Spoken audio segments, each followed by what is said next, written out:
Hola, hoy vamos a hablar sobre las habilidades de negociación y cómo estas estrategias y técnicas nos ayudan a convertirnos en mejores negociadores.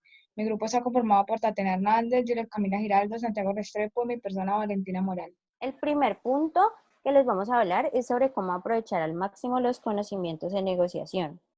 Como bien sabemos, pues es difícil traducir esos conocimientos en habilidades que mantengamos porque tendemos a caer en viejos hábitos. Es por eso que les voy a hablar sobre 3 puntos que nos servirán para sacarle al máximo a estos conocimientos. El primero es estar preparado para cometer errores. Sabemos, durante los cursos de negociación participamos de simulaciones que están diseñadas para exponer nuestras dificultades y errores a la hora de negociar.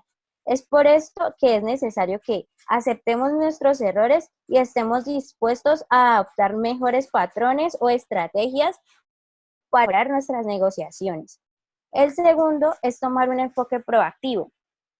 La idea de estos cursos es evitar que usted los conocimientos y que en lugar de hacer es pensar cómo estos conceptos se relacionan con la realidad o con sus propias negociaciones. Busque ejemplos, casos o vivencias que le permitan ver cómo podría haber cambiado la solución si hubiera aplicado cierta estrategia.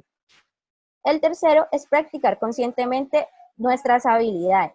Para ello debemos pensar en nuevas estrategias y aplicarlas con nuestros amigos y familiares.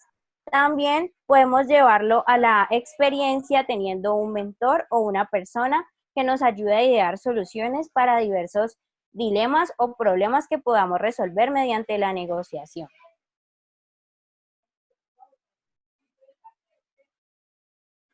El segundo punto que le vamos a hablar es sobre los cuidados que se deben tener a la hora de establecer metas altas.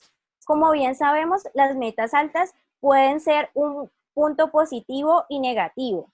Es por esto que las altas aspiraciones pueden ser la clave del éxito, pero también pueden tener consecuencias inesperadas, lo cual les va a explicar mi compañera. Bueno, lo positivo de apuntar alto. Cuando los negociadores establecen objetivos específicos y desafiantes, logran sistemáticamente mejores resultados objetivos para ellos mismos que los que se fijan metas más bajas o vagas. ¿Por qué?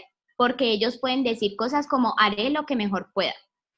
Otra de las cosas positivas es que contribuyen a que los acuerdos sean más eficientes para ambas partes. Además, las metas desafiantes hacen que los negociadores trabajen más duro que las metas más modestas, ya que el simple hecho de visualizar y comprometerse con una meta nos ayuda a anticipar cómo la vamos a alcanzar.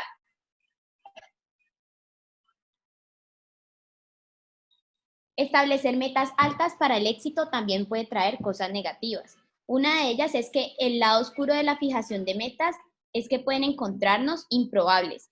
Es decir, puede ser que para la contraparte puedan resentirse de su éxito, por lo que los haría más reacios a trabajar contigo en el futuro y comportarse egoístamente contigo cuando se les dé la oportunidad. Por lo que hay varias maneras en las que se puede tratar de manejar la satisfacción de su contraparte y las probabilidades de cooperar con usted en el futuro. Aquí van 3 opciones. La primera es administrar las ganancias y las pérdidas, ya que algunas investigaciones muestran que las personas prefieren experimentar varias victorias en lugar de una, pero muestran la preferencia opuesta por las pérdidas. Por lo tanto, hacer concesiones se recomienda, además también emitir recompensas y dar buenas noticias por etapas en lugar de darlas todas a la vez. Y las malas noticias es preferirla transmitirlas de una sola vez. Otra manera es retrasar la aceptación. La rápida aceptación de una oferta por parte de la contraparte puede generar que el negociador se arrepienta de no haber pedido más, según lo han descubierto algunos estudios. Por esta razón, aunque la otra parte acepte rápidamente sus altas metas, la idea es que usted trate de prolongar un poco la negociación para así mejorar su satisfacción en general. Y la tercera manera es esconde tu alegría, ya que los negociadores tienden a estar menos interesados en volver a trabajar con contrapartes que expresan su satisfacción con sus resultados que con aquellos que parecen menos satisfechos. Su satisfacción puede llevar a la contraparte a asumir que usted se aprovechó de él, por lo que si tiene éxito en el cumplimiento de sus altas metas, mantenga su exuberancia al mínimo. Bueno, aquí vamos a empezar a hablar sobre la pregunta más difícil, que es la pregunta que la contraparte o la posible contraparte en una negociación nos puede preguntar y nos puede corchar. Entonces, para estar listos para enfrentar esta pregunta, tenemos que anticiparnos al tipo de preguntas que no queremos responder. Ejemplo, tenemos que primero hacer una lluvia de ideas y escoger la mejor. Entonces, esto consiste en 3 pasos. La primera es reconocer y replantear. Entonces, cuando reconocemos y replanteamos, lo que estamos haciendo es reformular la pregunta en términos recíprocos y cambiarla a un enfoque más positivo. Por ejemplo, cuando un posible financiador o desarrollador de un invento en el que estamos interesados nos pregunte sobre otras ofertas, nosotros podemos responder, claro que nosotros estamos buscando otras posibilidades y seguramente tú también lo estás buscando. Sino que la pregunta aquí tendría que cambiar a qué también encajan tus intereses con mis capacidades y reconocer el potencial que vemos en esta negociación y explorarlo. El segundo es una frase en inglés que se llama turn the tables, que sería como devolver la torta, como cambiar la torta. Entonces, esto, por ejemplo, en el texto se nos ofrece un ejemplo, que es, por ejemplo, cuando el dueño de una parcela inmobiliaria le pregunta a un potencial comprador. Entonces le dice, dime el precio máximo que estás dispuesto a pagar y te digo si le puedo bajar un poquito. Entonces, a esto, el posible comprador le responde, entonces dime el precio mínimo que estás dispuesto a aceptar y veo si le puedo aumentar un poquito. Entonces, este tipo de preguntas hacen que la negociación tome como un aspecto chistoso y amable y ante estas como provocaciones de parte de nuestra contraparte, debemos dar una respuesta tranquila al comprador y que la negociación finalmente se lleve a cabo profesionalmente. El tercero es buscar estándares objetivos.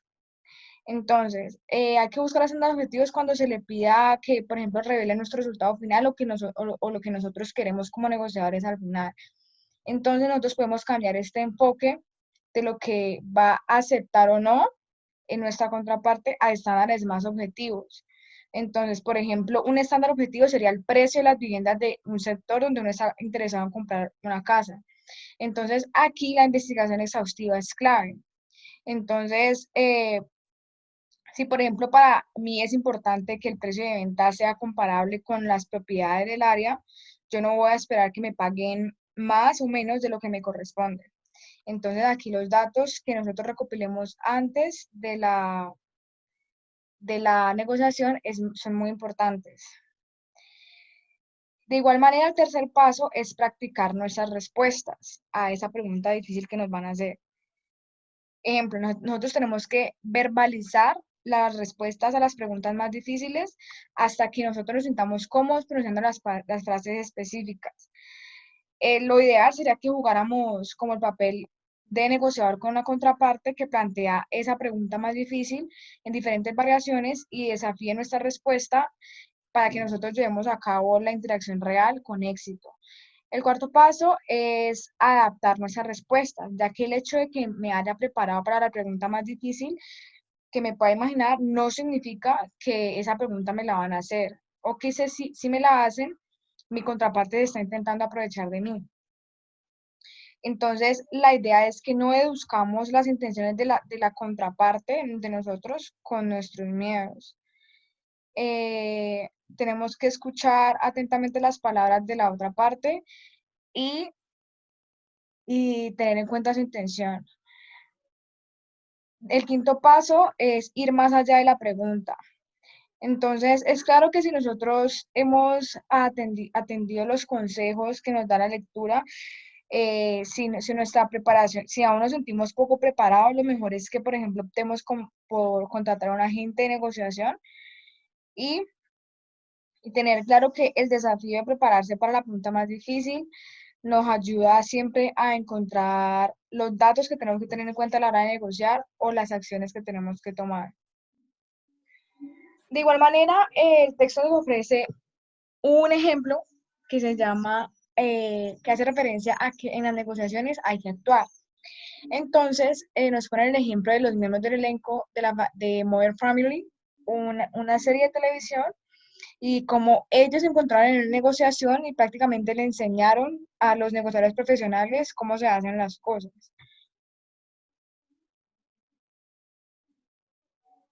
Bueno, entonces, los hechos sucedieron así.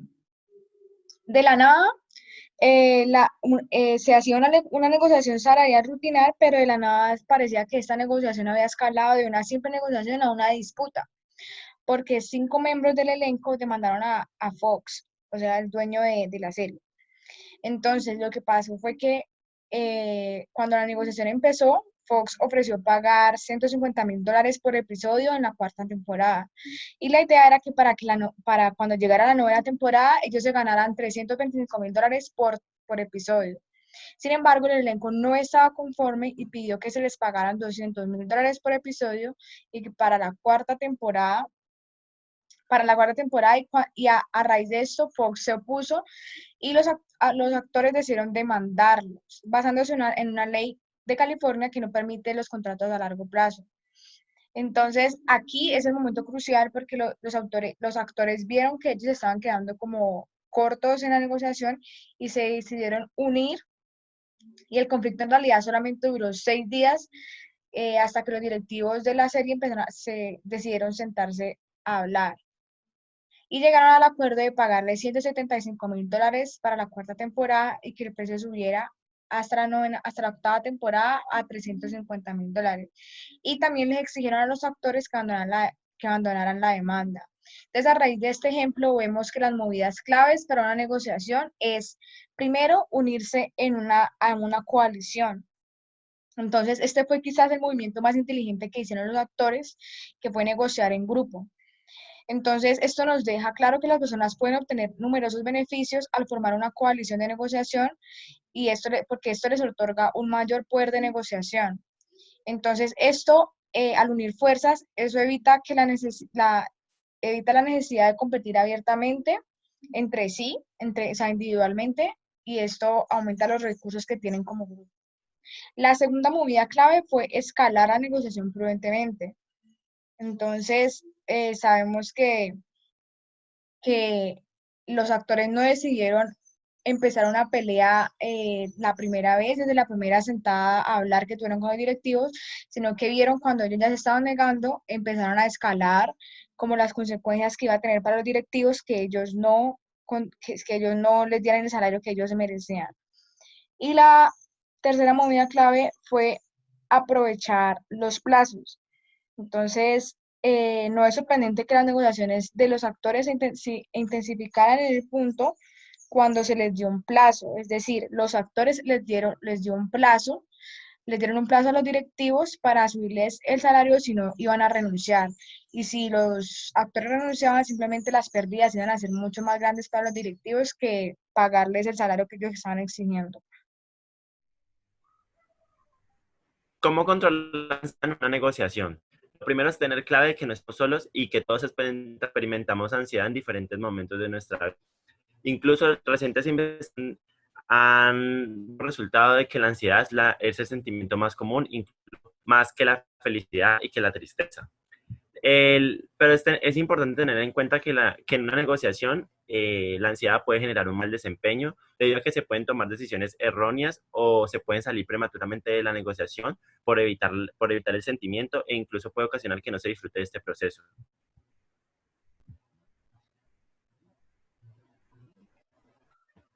Bueno, aquí les voy a dar 4 estrategias para la ansiedad en una negociación. La primera es plantearse la ansiedad como emoción. Mucha gente cree que la mejor manera de calmarse es más fácil que hacerlo, puesto que las emociones son muy difíciles de suprimirse, por lo tanto es más fácil reconsiderar la idea de la ansiedad por otro como la emoción. Esto ayudaría es una sutil táctica para aumentar autenticidad de los sentimientos y pues así poder mejorar el rendimiento en las tareas tal como negociar. La segunda estrategia es centrarse en las oportunidades. La ansiedad normalmente lo que pasa es que pues por la presión que se tiene ante un resultado negativo o ante lo que podría pasar mal, no deja ver como las cosas buenas que pueden surgir de una negociación. Por eso es importante resaltar que también existe la posibilidad de que hay un resultado positivo y que se puedan conseguir muchos beneficios. La tercera estrategia es prepararse, ya que una preparación previa, ya sea una semana antes o unos días antes, disminuye el nivel de estrés y pues esto disminuye notablemente la ansiedad en el momento de la negociación. La cuarta estrategia es desarrollar confianza a través de la práctica. En la investigación hecha por los autores, descubrieron que la ansiedad disminuye temporalmente con la confianza en la capacidad de negociación. Entonces, si se practica negociar regularmente, las personas se van a familiarizar más y van a tener más confianza en la negociación y eso pues mejorará sus habilidades para negociar.